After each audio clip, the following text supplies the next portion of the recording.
আমি একজন রেমিটেন্স যোদ্ধা। আমি ছাত্র ভাইদের পাশে আছি। আপনি আছেন তো? আমি একজন রেমিটেন্স যোদ্ধা। আমি ছাত্র ভাইদের পাশে আছি। আপনি আছেন তো? আসসালামু আলাইকুম। আমি একজন রেমিটেন্স যোদ্ধা। আমি ছাত্র ভাইদের পাশে আছি। আপনি আছেন তো? আমিও একজন রেমিটেন্স যোদ্ধা, ছাত্রদের পাশে আছি।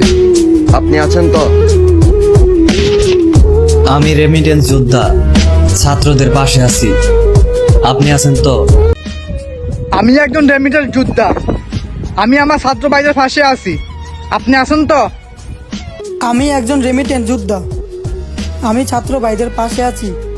আপনি আছেন তো? আমি একজন রেমিটেন্স যোদ্ধা। আমার ছাত্র ভাই বোনদের পাশে আমি আছি। আপনি আছেন তো? আমি একজন প্রবাসী, ছাত্র ভাইরার পাশে আছি। বয়কট করো বর্তমান সরকার। আমি চাই না কোনো মায়ের বুক খালি হোক। আর কি দোষ ছিল আমার ভাই বোনের? তারা তো চাইতে গেছিল অধিকার, অধিকার তো দাও নাই, বানায় দিলা রাজাকার।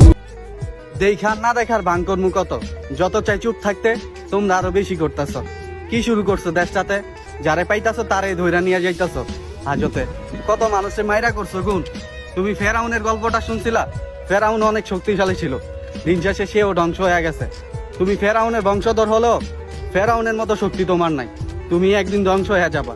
মনে রাখো, মানুষের অভিশাপ আর প্রত্যেকটা সন্তান হারা মায়ের চোখের পানি কখনো বিফলে যাইতে পারে না।